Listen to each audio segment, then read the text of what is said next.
Welcome to prime nine news.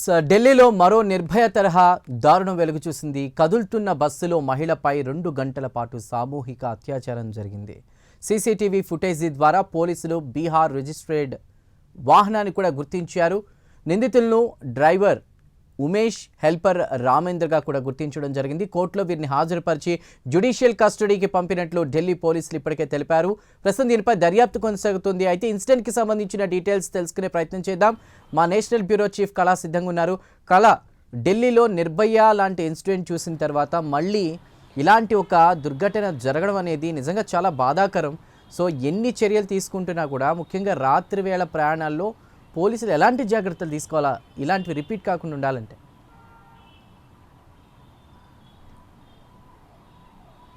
Chandu, దాదాపు నిజంగా ఇలాంటి వార్తలు చెప్పడానికి కూడా కొంత బాధేస్తుంది, కానీ చెప్పక తప్పదు. ఒక నిర్భయ ఘటన మర్చిపోకముందే 2012 తర్వాత జరిగినటువంటి ఘటన తర్వాత మరి అలాంటి ఘటననే ఇప్పుడు ఈరోజు అంటే 11వ తేదీ రాత్రి అర్ధరాత్రి జరిగినటువంటి ఘటన కొంత ఆలస్యంతో వెలుగులోకి వచ్చింది. దీనికి సంబంధించినటువంటిది ఎవరైతే బాధితురాలు ఉన్నారో ఆమె ధైర్యంగా వచ్చి పోలీస్ స్టేషన్లో చెప్పడంతో ఒక్కసారిగా దానికి సంబంధించినటువంటి ఫుటేజు, దానికి సంబంధించినటువంటి బస్కి సంబంధించినటువంటి పూర్తి సమాచారాన్ని తీసుకోవడంతో ఒక్కసారిగా దానికి సంబంధించినటువంటి ఏ ప్రాంతంలో ఎక్కడైంది అన్నది ఆమె చాలా ధైర్యంగా వచ్చేసేసి ఆ మహిళ చెప్పడంతో విషయం అంతా కూడా బయటకు వచ్చింది. దీనికి సంబంధించినటువంటిది ఆమ్ ఆద్మీ పార్టీ అంటే ఇక్కడ పొలిటికల్గా దీనిని మాట్లాడేటటువంటి అన్ని పార్టీలు కూడా ఉంటాయి, కానీ ఇక్కడ బాధితురాలు ధైర్యంతో బయటకు వచ్చి చెప్పడంతో ఈ విషయం అంతా కూడా అంటే అందరికీ కూడా ఈరోజు మరొక నిర్భయ లాంటి ఘటన చోటు చేసుకుందని చెప్పవచ్చు. దాదాపు మనకు 11వ తేదీ రాత్రి దాదాపు ఒక మహిళ అటువైపు వెళ్తూ తనకు అంటే ఒక ఫ్యాక్టరీలో మురికివాడలో ఫ్యాక్టరీలో పనిచేసేటటువంటి మహిళ వెళ్తూ బస్సు దగ్గర ఒక ఆగి ఉన్నటువంటి స్లీపర్ బస్సు దగ్గర వెళ్తున్నటువంటి సమయంలో ఆ డోర్ ఓపెన్ చేసి ఉంది.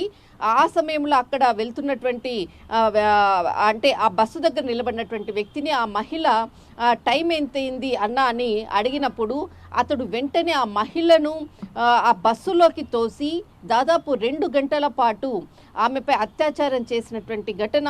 ఈ ఘటనను ఆమె జరిగినటువంటి సమయము మొత్తం అంతా కూడా చెప్పడంతో ఒక్కసారిగా కూడా మరొక నిర్భయ సంఘటన అత్యాచార ఘటన మాత్రం వెలుగులోకి వచ్చింది. 11వ తేదీ రాత్రి దాదాపు మనకు ఎయిర్పోర్ట్కి సంబంధించినటువంటి రూట్ అదంతా కూడా, కానీ మనకు ఇక్కడ అంటే ఇటు ఒక మురికివాడ అంటే పీతాంపుర అన్నటువంటిది ఒక మురికివాడ, మంగోల్పురిలో ఒక ఫ్యాక్టరీ అంటే మంగోల్పురి అంతా కూడా మనకి కొంత లోపలికి ఉంటుంది. ఇటు ద్వారకా ఈ ఏరియా అంతా కూడా కొంత లోపలికి ఉండేటటువంటి ఏరియా. అక్కడ చాలా మటుకు మనకు బీహార్ బస్సెస్ చాలా బస్సెస్ అంతా కూడా వెళ్తూ వస్తున్నటువంటి బస్సెస్. అలాంటి సందర్భంలోనే రాత్రి 10 గంటల సమయంలో ఒక మహిళ అటు నుంచి వచ్చేటటువంటి మహిళ అక్కడ ఆగి ఉన్నటువంటి స్లీపర్ బస్సు అంటే ఇది ఢిల్లీ టు బీహార్, బీహార్ టు ఢిల్లీ ప్రతిరోజు కూడా వెళ్ళేటటువంటి బస్సు. ఏదైతే బస్సు ఉందో అత్యాచారం జరిగినటువంటి మహిళ ఉన్నటువంటి బస్సు ఇది అర్ధరాత్రి అంటే అప్పుడే దానికి సంబంధించినటువంటి ప్యాసింజర్స్ తీసుకొని వెళ్ళేటటువంటి సమయం కూడా కాదు. దీనికి సంబంధించినటువంటిది ఉదయం 6 గంటల సమయంలో దీని షెడ్యూల్ ఉంది అనమాట. అంటే ఇది ఒక రాయల్ ట్రావెల్స్కి సంబంధించినటువంటి ప్రైవేట్ బస్, ఇది గవర్నమెంట్ బస్ కాదు, రాయల్ ట్రావెల్స్కి సంబంధించినటువంటిది ఢిల్లీ టు బీహార్. దాని షెడ్యూల్ ఉదయం అంటే 5 గంటల సమయం నుంచి కూడా వాళ్ళకి సంబంధించినటువంటి సర్వీస్ ఉంది. కానీ రాత్రి అక్కడ వాళ్ళు కొంత రెస్ట్ తీసుకునేటటువంటి సమయం అనుకోవచ్చు. అక్కడ ఆగి ఉన్నటువంటి సమయంలో అక్కడ ఒక మహిళ అంటే ఈమెకి వివాహమైంది, 3 పిల్లలు కూడా ఉన్నారు, ఆమె వయసు 30 సంవత్సరాలు. అక్కడ నుంచి వస్తున్నటువంటి సమయంలో టైం ఎంతైంది అడగగానే వెంటనే అక్కడ ఉండేటటువంటి ఎవరైతే కండక్టర్ ఆమెను బలవంతంగా లోపలికి తొయ్యడము, లోపల ఎవరైతే రెడీగా ఉండేటటువంటి ఇంకొక వ్యక్తి అంటే ఇద్దరు కలిసి అత్యాచారం చేశారు.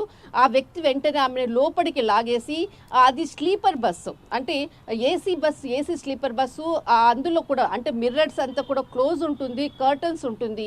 ఇలాంటి బస్సులో లోపలికి వెళ్ళిన తర్వాత అక్కడ కండక్టర్ కూడా అంటే ఆ ఏసీ బస్సు తర్వాత ఏదైతే మిర్రర్స్ అంతా కూడా క్లోజ్, కర్టన్స్ అంతా ఉండడంతో ఆమె అరుపులు అనుకోవచ్చు, కేకలు అనుకోవచ్చు, మొత్తం అంతా కూడా ఆమెను లోపలికి లాగేసిన తర్వాత దాన్ని డోర్ని లాక్ చేశారు. ఆమె ప్రతిదీ కూడా జరిగినటువంటి సిచ్యువేషన్ ఆమె అక్కడ మినిట్ టు మినిట్ చెప్పినటువంటి దృశ్యాలని చెప్పవచ్చు. అయితే లోపలికి లాగగానే వెంటనే బస్సుని 7 కిలోమీటర్ల మేర ఎక్కడ నుంచి మనకు మంగళపురి నుంచి కూడా అటు టోటల్గా అంటే ఎంటైర్ మనకు బయటికి వెళ్ళేటటువంటిది రూట్ అనమాట. అక్కడంతా కూడా ఇంటీరియర్ ప్లేస్. ఆ రూట్లో 7 కిలోమీటర్లు మేర ఇక్కడ ఉండేటటువంటి ఎవరైతే డ్రైవర్ కానీ తర్వాత బస్ కండక్టర్ కానీ ఈ కండక్టరు తను వచ్చేసేసి లోపలికి తొయ్యగానే డ్రైవర్ వెహికల్ని తీసుకొని స్టార్ట్ చేయడం మొదలుపెట్టాడు. అయితే ఇక్కడ హెల్పర్గా ఉండేటటువంటి ఎవరైతే రాఘవేంద్ర అన్నటువంటి వ్యక్తి, తర్వాత డ్రైవర్ ఉమేష్ ఇద్దరు కలిసి ఈ అఘాయిత్యానికి పాల్పడ్డారు. తర్వాత ఇక్కడ ఉమేష్ అన్నటువంటి వ్యక్తి డ్రైవ్ చేసుకుని 7 కిలోమీటర్స్ మేర వెళ్ళినటువంటిది. ఆ 7 కిలోమీటర్స్ ఈ రాఘవేంద్ర ఆమె మీద అత్యాచారం చేశాడు.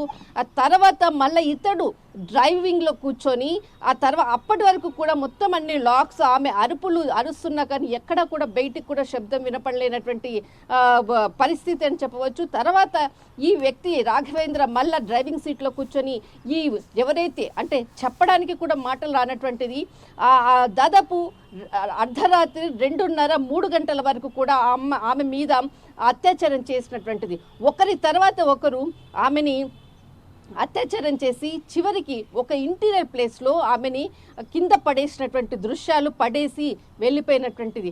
ఆమె లేవలేక నడవలేక అక్కడి నుంచి చివరికి దాదాపు తెల్లగా అవుతుంటే ఆమెకి అక్కడ ఉండేటటువంటి వాళ్ళు కొంతమంది ఆమెకి అంటే తెల్లవారిన తర్వాత ఆమె చూసిన తర్వాత ఆ సిచ్యువేషన్కి అక్కడ ఉండేటటువంటి ఒక మహిళ ఆమెని తీసుకొని ఒక ఆటోలో తీసుకున్న తర్వాత అక్కడ దగ్గరలో ఉండేటటువంటి పోలీస్ స్టేషన్కి వెళ్ళి చెప్పేంత లోపల కానీ తనకి అంటే తన అనారోగ్యం అనుకోవచ్చు, తనకి రాత్రంతా అత్యాచారం చేసిన తర్వాత ఆమెకి చాలా బ్లీడింగ్ కూడా కావడము, తర్వాత ఆమెను హాస్పిటల్కి తీసుకెళ్లేటటువంటి సూచన, దానికి సంబంధించినటువంటి వారి ఇంటికి సంబంధించినటువంటి వాళ్ళు కూడా కంటిన్యూగా ఆమె దగ్గర ఎలాంటి కూడా ఫోన్ సౌకర్యం లేదు. కానీ ఆ పరిస్థితుల్లో కొంత పోలీస్ స్టేషన్కి కూడా సమాచారం ఇవ్వడము, వెంటనే దీనికి సంబంధించిన ఘటనపై కూడా పోలీసులు దర్యాప్తు చేయడం. కానీ నిర్భయ ఘటన దాదాపు 2012లో డిసెంబర్ 29న జరిగినటువంటి ఘటన ఏదైతే అర్ధరాత్రి పూట జరిగిందో ఆ అమ్మాయి మెడికల్ స్టూడెంట్ ఆ అమ్మాయిపై చేసినటువంటి ఘటన, అలాంటి ఘటనే ఈ రోజు జరిగినటువంటిది. మే 11 మరొకసారి ఇలాంటి ఘటనే జరిగింది. చందు కళ అంటే గతంలో కూడా ఇలాంటి ఇన్సిడెంటే ఢిల్లీలో చూసాం. ఇవి కంటిన్యూగా అంటే మళ్ళీ ఇప్పుడు ఇలాంటి ఇన్సిడెంట్ చూస్తూ ఉన్నాం. సో ఇలాంటి వాటికి అడ్డుకట్ట వేయాలంటే రాష్ట్ర ప్రభుత్వం పాత్ర ఏంటి? పోలీసులు ఇలా నైట్ టైం లేడీస్ రోడ్డు మీద తిరుగుతున్నటువంటి ఈ క్రమంలో తీసుకోవాల్సిన జాగ్రత్తలు ఏంటి? ముఖ్యంగా ఇలాంటి వెహికల్స్ బీహార్ రిజిస్ట్రేషన్ ఉంది, ఢిల్లీలో తిరుగుతున్నటువంటి పరిస్థితి. సో నిరంతర పర్యవేక్షణ అవసరమా? ప్రభుత్వం ఎలాంటి స్టెప్స్ తీసుకోవాలి మహిళల విషయంలో? చందు, ఇక్కడ ప్రభుత్వం ఎన్ని చర్యలు తీసుకున్నా ఎంత అంటే మనము గతంలో 2012లో నిర్భయ కేసు మీద జరిగినటువంటి ఎవరైతే అత్యాచారం చేసినటువంటి వాళ్లకు 2020లో వాళ్ళకి ఇటు ఢిల్లీలో అంటే వారికి ఉరిశిక్ష కూడా మరణశిక్ష కూడా వేసినటువంటిది. ఆ నలుగురికి కూడా వేసినటువంటి ఘటన కూడా ఇంకా ప్రజలు కూడా అంటే దానికి ఒక ఎగ్జాంపుల్గా కూడా వాళ్ళ మనసుల్లో కూడా లేదు. కానీ ఇలాంటి సంఘటనలు చేసినప్పుడు ఎవరికైతే ఉరిశిక్ష మరణశిక్ష ఇలాంటి ఘటనలు పోయిందో అది ఎప్పుడు కూడా మనకు రోడ్ల మీద డిస్ప్లే అవుతూ ఉండాలి. అలా డిస్ప్లే అవుతూనే కానీ అవతల వాళ్లకు నిజంగా మనం ఇలాంటివి చేసాము అంటే మనకి ఇలాంటి శిక్షలు ఉంటాయి అన్నటువంటిది. అంటే ఒక అడ్వర్టైజ్మెంట్ లాగా ఏ విధంగా అయితే ప్రతి దాంట్లో మనకి గవర్నమెంట్ ఇస్తుంది అడ్వర్టైజ్మెంట్, అంటే ఒక సోప్ కొనండి లేకపోతే ప్రభుత్వం ఇది చేసింది అని పథకాల గురించి ఇస్తారు కదా, అలాంటిది కాదు. ఈ మరణ శిక్ష ఇలాంటి అమ్మాయిల మీద అత్యాచారాలు చేసినటువంటి వారికి శిక్షలు పడినప్పుడు ఒక సజ్జనార్ తెలంగాణలో ఏ విధంగా అయితే చేశాడో అలాంటి వాటిని షూట్ చేసినటువంటిది. తర్వాత ఇటు ఏదైతే నిర్భయకి చేసినటువంటి మరణశిక్ష విధించినటువంటి ఘటనలని ఎప్పుడు కూడా ప్రతిరోజు ప్లే చేసే విధంగా కూడా ఖచ్చితంగా ఉంటేనే ఇప్పుడు జరిగేటటువంటి అత్యాచారాలకు ఒక ఎండ్ కార్డ్ అని పడుతుంది. ఎందుకనంటే ఈ అత్యాచారం చేసిన తర్వాత ఒక మరణశిక్ష పడిన తర్వాత ఒక రోజు 2 రోజులు వారం రోజులు తర్వాత 10 రోజులు మళ్ళీ తర్వాత అదే డేట్కి 1 సంవత్సరం తర్వాత దాని గురించి ప్లే చేస్తారు. అలా కాదు, ఖచ్చితంగా ప్రతిరోజు అలాంటి ఘటనలు నడి రోడ్ల అంటే మనకు 4 కూడలలో ఏదైతే ఉంటుందో ఆ కూడల మధ్యలో ఒకటి టీవీ లాంటిది పెట్టేసేసి ఎప్పుడు డిస్ప్లే లాగా పెడుతూ ఉంటే ఇలాంటివి వాళ్ళల్లో చూసినప్పుడు మేము ఇలా చేస్తే ఇలాంటి మాకు ఉరిశిక్షలు ఉంటాయి అన్న భయంతో కూడా అలాంటి అత్యాచార ఘటనలకు కూడా దూరంగా ఉంటారు.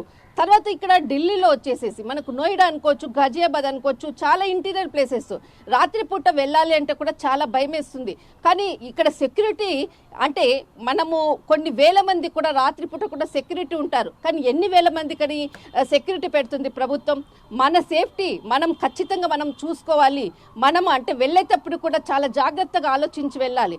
అంటే ఇక్కడ ఆమె బస్సు నుంచి బస్సు దగ్గరికి వచ్చిన తర్వాత అతని టైం అడిగింది చూడు. ఆమె ఒక అమాయకత్వం, ఒక చదువుకోలేనటువంటి మహిళ. వాళ్లకు అంటే ఇలా రాత్రిపూట పని చేసేటటువంటి మహిళలకు ఖచ్చితంగా ఒక ప్రొటెక్షన్ అంటే వాళ్ళకు అంటే ఏ విషయాన్నైనా కానీ ధైర్యంగా ఎదుర్కొని ముందుకు వెళ్ళేటటువంటి వాళ్ళకు ఒక నాలెడ్జ్ని మాత్రం ఖచ్చితంగా ఇవ్వాలి. అలాంటి రోజే వాళ్ళు మహిళలు దేనైనా కూడా ఎదుర్కొనేటటువంటి సాహసం అనుకోవచ్చు. కానీ ఖచ్చితంగా ప్రతిరోజు గుర్తుండే విధంగా ప్రభుత్వము ఆ యొక్క రోడ్ల మీద అనుకోవచ్చు వీరికి సంబంధించినది ఎవరికైతే గతంలో చేసినటువంటి వారికి ఏ విధంగా ప్రభుత్వం పనిష్మెంట్ ఇచ్చిందో దానిని ప్రతిరోజు ప్లే చేస్తేనే ఇది మర్చిపోకుండా ఉంటారు. కానీ ఇప్పుడు ఈ రోజు జరిగినటువంటి ఘటనపై దర్యాప్తు చేస్తున్నారు. ఇద్దరిని కూడా పోలీసులు కస్టడీలోకి తీసుకున్నారు, దీనికి దర్యాప్తు చేస్తున్నారు. కానీ ఘటనకు ఇటు రాయల్ ట్రావెల్స్కి సంబంధించినటువంటి ఏదైతే ప్రైవేట్ బస్సు దానికి సంబంధించినటువంటిది ఓనర్స్ ఇదంతా ఉన్నారు. కానీ ఇక్కడ మహిళకి జరిగినటువంటిది అనుకోవచ్చు. ఆమె 3 పిల్లల తల్లి. ఆ పిల్లలకు ఆ తల్లి జవాబు ఏం చెప్తుంది? అసలు ఫ్యామిలీకి ఏం జవాబు చెప్తుంది? కానీ ఇలాంటి ఘటనలు, మరో నిర్భయ ఘటన ఢిల్లీ వేదికగా ఇక్కడ ఢిల్లీలో జరిగినటువంటి ఘటన కొంత ఆలస్యంగా ఆ మహిళ ధైర్యం చేసి బయటకు వచ్చి చెప్పింది. కానీ నిర్భయ ఘటనలు ఇలాగే జరుగుతూ పోతుంటే అసలు దీనికి అంతమనేది ఉండదు. ఒక మహిళకు ప్రొటెక్షన్ అనేది కూడా ఉండదు. కానీ ప్రతిరోజు కూడా శిక్షలు వేసిన తర్వాత దాన్ని మర్చిపోకుండా ప్రభుత్వము ఖచ్చితంగా ప్రతిరోజు కూడా గుర్తుండే విధంగా ఇక్కడ ఇలాంటి అందరూ కూడా ఉండరు. కొంతమంది ఆకతాయిలకు గుర్తుండే విధంగా వాళ్ళు ఎక్కడైతే ఉంటారో ఆ ప్లేసెస్లో బస్సెస్ అనుకోవచ్చు, బస్ స్టాప్స్ అనుకోవచ్చు, ఎక్కడైతే టూర్ అంటే బయటికి వెళ్ళేటటువంటి రూట్స్లో మనం డిస్ప్లే లాగా ప్లే చేస్తే వాళ్ళకి గుర్తుండిపోయే విధంగా ఉంటుంది. ఖచ్చితంగా దీనికంటూ కొంత ఇలాంటి ఘటనలు మరీ పునరావృతం కాకుండా కూడా కొంత అడ్డుకట్ట వేసేటటువంటి అవకాశం కూడా ఉంది. రైట్ కళ, థ్యాంక్ యూ. ఢిల్లీలో మరో నిర్భయ తరహా దారుణం వెలుగు చూసింది. కదులుతున్న బస్సులో మహిళపై 2 గంటల పాటు సామూహిక అత్యాచారం జరిగింది. సీసీటీవీ ఫుటేజ్ ద్వారా పోలీసులు బీహార్ రిజిస్టర్డ్ వాహనాన్ని గుర్తించారు. నిందితులను డ్రైవర్ ఉమేష్, హెల్పర్ రామేంద్రగా గుర్తించారు. కోర్టులో హాజరుపరిచి జ్యుడిషియల్ కస్టడీకి పంపినట్లు ఢిల్లీ పోలీసులు తెలిపారు. ప్రస్తుతం దీనికి సంబంధించిన దర్యాప్తు కొనసాగుతోంది.